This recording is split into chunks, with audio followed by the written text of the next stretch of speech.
আরে কি ব্যাপার, তুমি এভাবে হাসছো কেন? কি হয়েছে তোমার? তুই কি মনে করেছিস তোর সঙ্গে বাসর করার জন্য আমি তোকে বিয়ে করেছি? শুধুমাত্র আমার অপমানের প্রতিশোধ নেওয়ার জন্য। মনে আছে 2 বছর আগের কথা? তুই রাস্তায় দাঁড়িয়ে আমাকে কিভাবে অপমান করেছিলি? তাহলে ভিক্ষা করে কেন খাচ্ছিস? বোন, আমার একটা পায়ে সমস্যা, তাই কোনো কাজ কাম করে খেতে পারি না। দয়া করে আমাকে একটু সাহায্য করুন এই অসহায়কে দিন।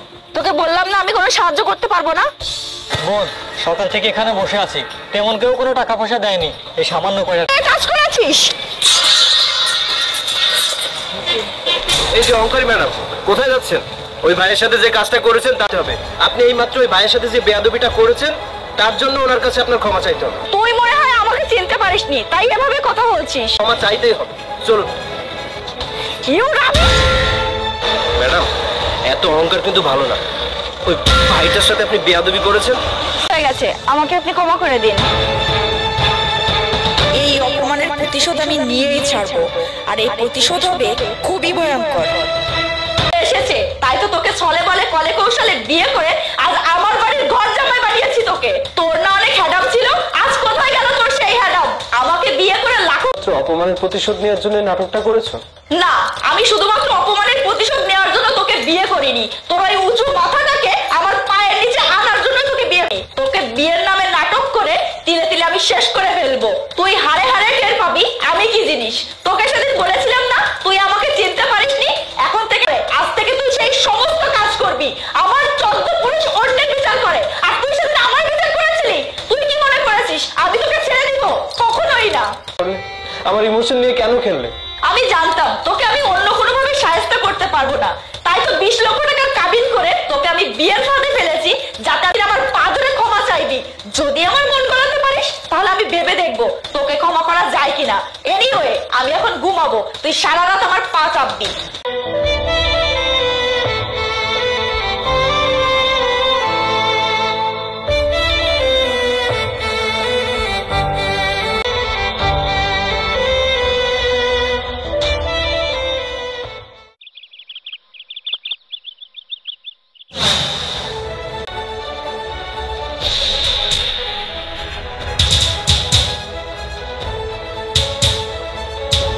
আরে এটা তুমি কি করলে? এই, তোকে কি আমার বাড়িতে রেখেছি ঘুমানোর জন্য নাকি? যা আমার চা নাস্তা রেডি কর। চা নাস্তা রেডি করে থালা বাসন ধুয়ে বাথরুম পরিষ্কার করবি, তারপরে অন্যান্য কাজ করবি। কাজ তুই করবি। আরে মা, এসব তুই কি বলছিস? জামাইকে এসব কাজ কেন করতে বলছিস? বাবা, আমাকে আমার কাজ করতে দাও। তুমি এ ব্যাপারে আর কথা বলো না। আমার হাতের পুতুল বানিয়ে রেখেছি। আমার কথার অবাধ্য হলে তোকে আমি জেলের ভাত খাইয়ে ছাড়বো, কথাটা মাথায় রাখিস। আর হ্যাঁ, তুই না আমাকে মানুষের সামনে অপমান করেছিলি।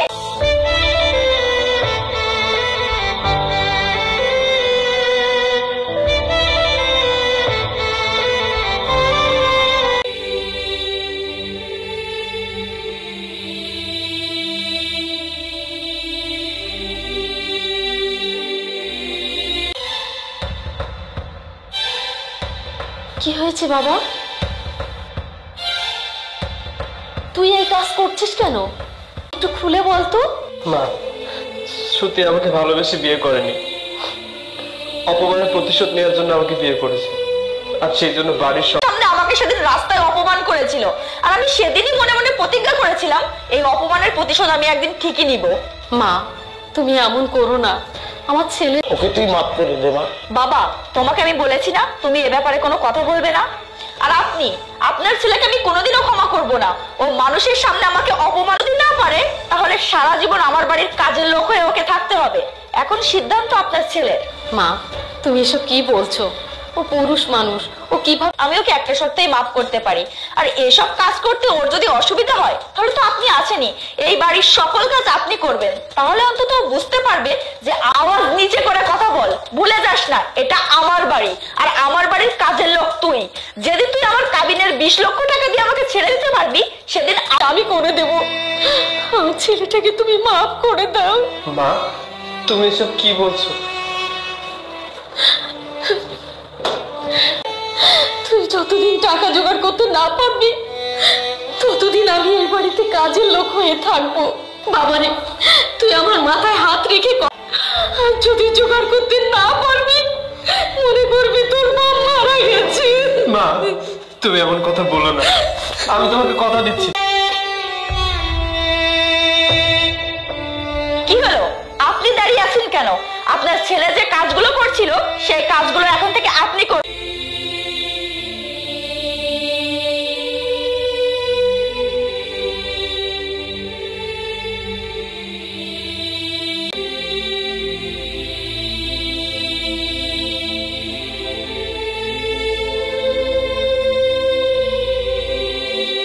সবই তো শুনবো, আমার সাথে কেন এমনটা হলো? বন্ধু, শ্রুতি ফোন দিয়েছে। আচ্ছা একটা কাজ কর, ফোনটা আর কি হয়েছে আমি জানি না, সকাল থেকে বাসার একটা কাজও করা হয়নি। তুই এসে বাসার সকল কাজ করে দিবি, না হলে তো বুঝতেই পারছিস। প্লিজ শ্রুতি, তুমি আমার মায়ের দিকে একটু খেয়াল রেখো। বন্ধু তুই থাক, আমি যাই। তুই আমার মাথায় হাত রেখে কথা দে, তুই এই কাবিনের 20 লক্ষ টাকা জোগাড় করে আনবি। যত মারা গেছে। মা তুমি এমন কথা বলো না, আমি তোমাকে কথা দিচ্ছি, আমি যে করে হোক ওই 20 লক্ষ টাকা জোগাড় করে এখানে নিয়ে আসবো। তারপরে তোমাকে দিনের পর দিন এসব করে বেড়াচ্ছিস তুই। একটা মেয়ের জন্য কত কিছু করবি তুই, একটা মেয়ের জন্য কত নিচে নামবি তুই। হ্যাঁ, হাত জোর করেছিস, রিকোয়েস্ট করেছিস, কতবার বুঝিয়েছিস, এমনকি নিজের মা ভালোবাসিস, কিন্তু ও না তোকে ভালোবাসে না। ও যদি তোকে ভালোবাসতো তাহলে তোর মাকে দিয়ে দিনের পর দিন এসব কাজ করাতে পারতো না। এসব কথা ভুলে যা, তুই একটা ভুল মানুষকে ভালোবেসেছিলি যে শুধু তোকে তোর মাকে ওখান থেকে মুক্ত করে আনবি। বন্ধু আগে নিজেকে প্রতিষ্ঠিত কর, তারপর দেখবো এরকম 50টা মেয়ে তোর পেছন পেছন ঘুরছে, আর ওই মেয়েটাও একদিন তোর কাছে ফিরে আসতে চাইবে। তখন তুই কঠিন মনে হচ্ছে, তুই চিন্তা করিস না, আমি তো আছি, আমি তোকে ব্যবসা করার জন্য টাকা দিব। তবে হ্যাঁ, টাকাগুলো কিন্তু ধার হিসাবে দিব। তুই আবার মনে করিস না যে তোকে আমি দয়া করে টাকাগুলো দিচ্ছি।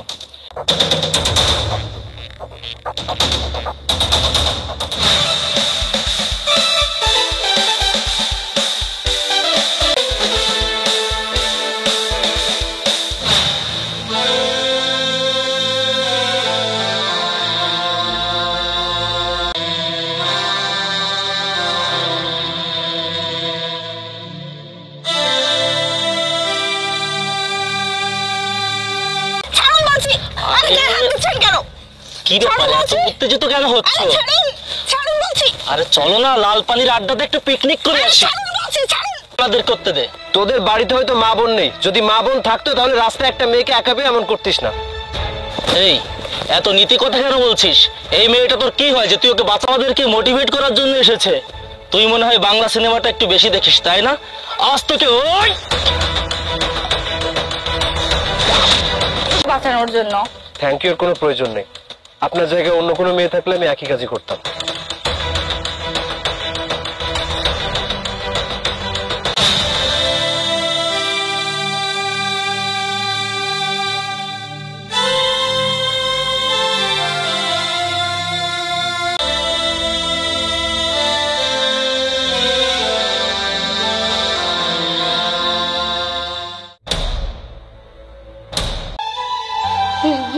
বাবা, মা তুমি কেমন আছো?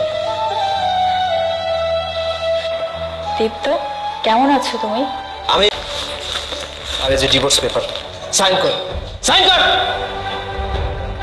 বাবা দীপ্ত, এত টাকা তুই কোথায় পেলি? সই কর, সই কর। না দীপ্ত, আমি তোমাকে ডিভোর্স দিতে পারবো না। দেখ, তুই যদি নতুন কোনো ফন্দি করে থাকিস তাতে কোনো লাভ হবে না। প্রতিশোধের নেশায় থাকতে থাকতে কবে যে তোমাদেরকে ভালোবেসে ফেলেছি সেটা আমি নিজেও জানি না। আমি যখন অসুস্থ হয়ে পড়ি, মা তখন নিজের সন্তানের থাকতে পারবো না। ভালোবাসা? কিসের ভালোবাসা? তোর মতো মানুষের মুখে পবিত্র ভালোবাসার কথা মানায় না। তোর মতো মানুষের কাছে ভালোবাসার কোনো মূল্য নেই। যদি থাকতো, রাতের পর রাত জেগে তোর সেবা করেছি। আমার মা অসুস্থ হয়েছে, আমি তোর কাছে কান্নাকাটি করেছি, কিন্তু তুই কি করেছিস? আমার এই বেহেশত সমতুল্য মাকে দিয়ে দিনের পর দিন। আমি তো স্বীকার করছি আমি ভুল করেছি, অন্যায় করেছি, আর মানুষ মাত্রই তো ভুল হয়। প্লিজ দীপ্ত, তুমি আমাকে ক্ষমা করে দাও। সবাইকে ক্ষমা করতে হয় না, বিশেষ তুমি একটু দীপ্তকে বুঝিয়ে বলো না, আমি ওদেরকে ছাড়া থাকতে পারবো না। না, এখন আমি কোনো কথাই বলতে পারবো না।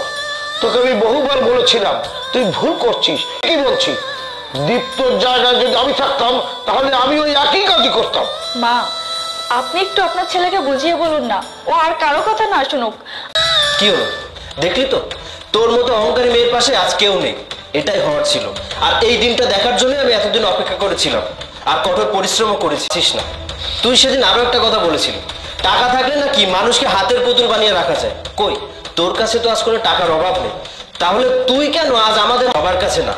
টাকা দিয়ে সবকিছু কেনা যায় না, তবে ভালোবাসা দিয়ে সবকিছু অর্জন করা সম্ভব। তুই না খুব অহংকারী, সেদিন না খুব টাকার গরম দেখিয়েছিলি। কই, যেটা টাকা দিয়ে কেনা সম্ভব না। থাকলো ডিভোর্স পেপার, এখানে সিগনেচার করে রাখবে, আমার উকিল এসে নিয়ে যাবে। আর কাবিনের টাকা না,